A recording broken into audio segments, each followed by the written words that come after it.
My name is James Williams Jr. Welcome to Comfort Havoc number 2. This is the Addressing of Acting Part 2. So as you guys know, as I talked about the independent filmmaking and stuff, and I touched on a few points, let me finish off on some more points about the fact that the most important thing isn't how well someone acts. It's how well they follow instructions, and more importantly than that, they actually showing up to do the film in which you guys have acquired the knowledge to do. So if you're going to make a kung fu movie, I'm going to give you a finite suggestion. 2 very important things that you need to hear today if you're going to make a kung fu movie. 2 very, very important things. Very, very, very important. The first very important thing is really quite simple.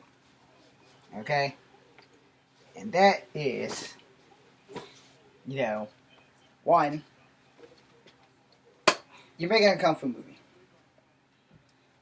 If you can't get martial artists, then no camera tricks. No camera tricks that will help you succeed in making this person who has no martial arts skills whatsoever look like the greatest thing since sliced bread. Now, if that person is going to be your good guy, you got a lot of work going at you. However, it doesn't mean it can't be done. It just means you have a lot of work going at you. So that means you're going to have to get at least one good martial artist to play the bad guy to make the good guy look good. Because as a martial artist, I can tell you right now, there are a lot of martial artists out here that are great until they get in front of the camera. If you're a martial artist and you haven't trained in front of the camera, you're going to learn a whole new ball game of training in front of the camera. Because you know what you're doing as a martial artist. As an actor, that's a touch and go thing. You have to be taught how to act one. You have to be taught how to manipulate the camera. So if I'm shooting over the shoulder, which means you guys will see this, if it's going to be a low punch, I'm going to over-exaggerate it because that's what people like to see. But in real life, it's going to be a low punch, boom, So learning camera tricks, learning punches for cameras are great. Because this is the thing I can tell you right off the bat. Half the things you see in the films, you will more than likely never be able to use in the streets. Unless you get really, really lucky. Alright? Tornado kicks, hurricane kicks, same concept. You guys know what they are. You got a slim to no chance at using them in a street fight. But they do look cool on camera. Which is why you always see them. That be your first martial art lesson for the day, people. What you see on camera, you can use in the street. The trick is getting the opportunity to use it in the street. So, if you see Snake, you can use that. But if I bust a tornado kick in here, which there's no space, there's a 5% chance that if I'm successful pulling it off, that the fight was damn near over when I used it. And I tell people this for a reason, because as a real martial artist, I'll be the first to tell you that tornado kicks are cool, they're great on TV. In a fight, your chances are slim at successfully nailing it. In the movies, the actors and the stuntmen are trained to receive that hit. Hence for camera tricks. They're trained to hit and roll and things like that. Where in a real fight, the martial artist is also trained to take that hit, block that hit, and run with it. Because, a tornado kick, you know what it looks like. They come in, boom, boom, If your defense is good for a tornado kick, you can duck it and push it that way. You can totally sidestep it and ridge hand him. I've recommended you don't do ridge hands like this because you might break a thumb. So, this way is good. Or, just sidestep and get ready because you just don't know. Now, back on the movie subject. When making a film, the most important thing in independent films is to actually get the people to show up. Then, before you, power on, before you log everything in and you're at your location that you're going to film at, you need to make sure that everybody is in agreement on the 20 to 30 minute meeting. You want to have a meeting on what you're discussing, on what you're filming, what you're doing, how's it going to be shot, the angles, the scenes. You want to get all that shit out of the way. So once that word is on and the word action comes across, everybody's ready for their P's and Q's. When you see my Guardians of the Earth, you will see a couple of glips in there, but they were great scenes, and You will see the camera stand. You will see things that you weren't really meant to see. But you're going to see them because that's just... I don't have a lot of technology and I can't like blur it out. So whatever you see is what you get. However, if you look past that and look at it for just it being a movie, then you'll get your deal worth of doing all that stuff.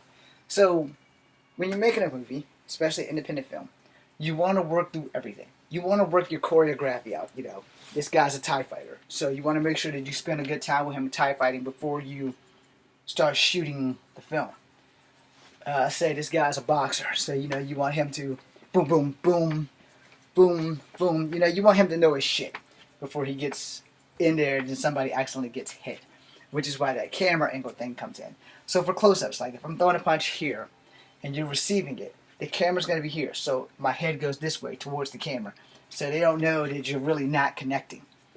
Now, that being part of it, you know, we all have to figure out what we're going to do with that.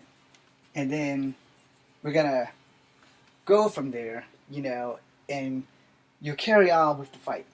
Now, let's say this is even a fight movie. Because this is some things that I have not explored, because I really only want to make a certain genre of movies. Kung Fu, science fiction, and scary. Those are the things I love to do. Those are the things I love to watch. And those are the things I would love to be in. So if you're going to do things like that, if you're going to make independent films, you want to independently make a film in a genre in which you have some familiarity.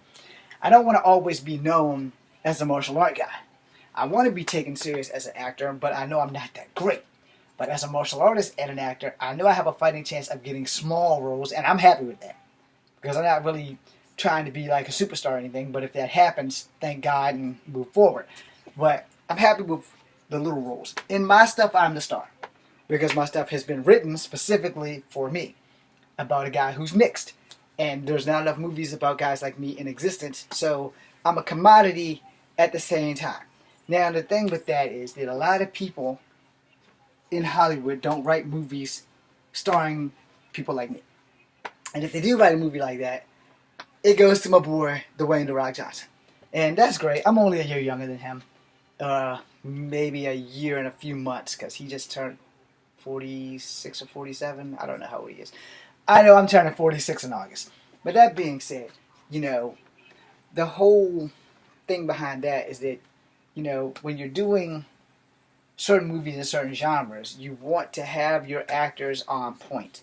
I wrote a lot of scripts, you know, and some of them are scary, some of them are Native American legends, some of them are Chinese legends, Japanese legends, things I know that I can pull off on screen if they're told right and edited right. There will be great smashes. The problem is I don't have the revenue, I don't have a full crew, I don't have a whole lot of locations that I can film at, but filming in parks and everything is pretty good. It works very well. So that's what I do. Now the thing with acting, you have to have your P's and Q's right. You have to have your things straight where things are gonna be on point to where you can film what you have to film and do it at a certain time and a certain frame. And your genre has to be on, and you want your movie to follow that straight down the line. Now, every now and again, at certain parts of the movie, you want to throw a curveball in. So, for webisode series and stuff like I was doing, that's the plan. You know, you want to throw a curveball in. In Guardians of the Earth, spoiler alert, it ends very well for everybody, even the bad guy. And after the credits, there is some scenes. Sorry, got distracted by Days of Our Lives. But, you know, it really is one of the things where, you know, you have to be aware of where you're filming. Be aware of what you're filming. And be aware of who's in your film. Now, here's the thing. With independent films, they are cheap to make, but they are costly at the same time. A lot of us aren't getting paid for these things, and we're basically doing it because we love making movies. And that's the thing behind the joy of independent filming. When you're making an independent film, you have all the time in the world, but you don't. Alright? I know that contradicted everything I said, but this whole video will be kind of contradictory due to the fact that acting it's a hell of a business to get into. It's easy to get in and super easy to get out. The problem with that is once you get in and get so famous, people will remember you until you die. And a lot of people don't remember you until after you die. But if I make that one good movie where everyone remembers me, even if I never ever work again, that's the goal. You know, and you know, it's not the long term goal, but it is a goal to look forward to. Because I like if I could just make one great epic kung fu movie, or one great epic scary movie, or sci-fi movie, or a combo of all three, then you know people are gonna look back and say, that old James Williams Jr., that BMF did his thing, and then nothing. So anyway, you know, I'm working my butt off trying to get noticed, and that's the thing. And acting is the way to get noticed, except for what light through yonder window breaks is not for me. So theater. Let's address theater. Let's address the elephant in the room. Unless we're doing Peking opera, which doesn't have a lot of words, especially since I don't speak Chinese. But unless I'm doing Peking opera where I can work a stick or some nunchucks around, yeah, that shit's not happening. yeah. We can go all day with that, but you know, Juliet, oh Juliet, wherefore art thou Juliet? For it is I, Romeo, and she is my son. Okay, clearly you guys understand it. I don't do Shakespeare. Shakespeare is a thing, you know. It's something that you theater buffs go to, and people who love theater, they're gonna flock to the theater. They're not gonna flock to see me doing Shakespeare. I can almost guarantee you that is not an option. Now, if they say, okay, we're gonna do something like Swanto or Pocahontas in theater, I think the only thing they're gonna do is give me a part where I just stand there and look like a Native American warrior, put me in some chaps and some stuff, be like, yeah, we're going to put him in this regalia, and he's going to stand here with that spear, or we're going to give him that bow and arrow, or we're going to face paint him. You know, that kind of thing. It's not my thing. They probably still won't flock to see me. You know, it happens. Now, for period pieces and things like that, you got to know your history, okay? You have to know your history. So if I'm going to play a Native American and I'm going to be Swanto, father of Thanksgiving, you know, I gotta know that he was a slave. I gotta know that he escaped. I gotta know that he was rallying troops to help with the British protection of whatever tribe that was coming down from the north to fuck up the Europeans and stuff. Now, if anything, I probably want to be a part of that tribe that was coming down the north because I want to play the bad guy at least once before I die. Now, let's go into other genres, you know. Period pieces are great if you're into that kind of thing.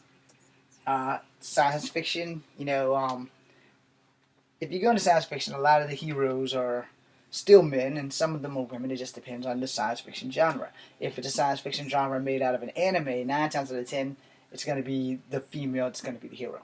And that's cool, unless you're going to do Inuyasha where there's like a ton of heroes and everybody's all together and stuff like that, or if you're going to do like Gundam or something. You can't do Fist of the North Star because there were no real like ladies really doing everything, but it was all about a lady who was able to plant seeds and stuff, and guys touching people like, you're already a dead man, and walking off, and the guy blows up when he turns around behind him. Yeah, he's like, you're already a dead man. You take 2 steps, and the guy behind him just like explodes. Which we could remake Gary Daniels' Fist of the North Star now that we have like super technology. So, you know, that would be great. Now, each genre has a thing. Science fiction, you have an alien monster, or you have a predator, or you have something kooky and crazy. But science fiction and horror are a real thin line. And sadly, in most horror films, generally the guy bites it. And the guy who bites it for his girlfriend is probably like the worst guy to be because he's going to bite it for his girlfriend. And they probably just met. Yeah, and that happens a lot in these scary movies. I just met this broad. I just know I'm going to get in those drawers. She's a virgin. I'm going to go. I'm going to do everything. I'm going to try to impress her. And then there's this big alien dude come out of nowhere who decides he wants to kill people. And me and her happen to be on the list. And of course she survives and I die. I don't even get any credit, and I damn sure don't get the girl. So that kind of works out. Or I'm the guy on top of the girl doing the damn thing, and I get a spear to the chest. So yeah. And she still manages to survive, even though I fall forward. She's just getting a flesh wound, and she rolls away from me as I go down.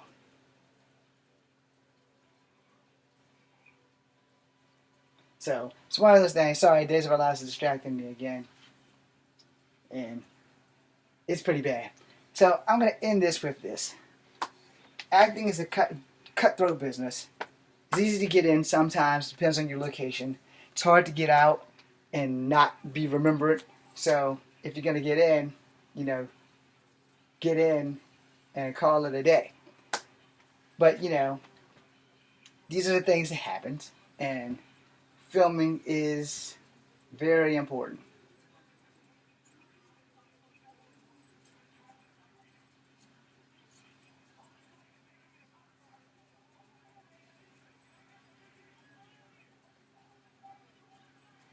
Anyway, let me quit while I'm ahead, because Days is on and I'm distracted.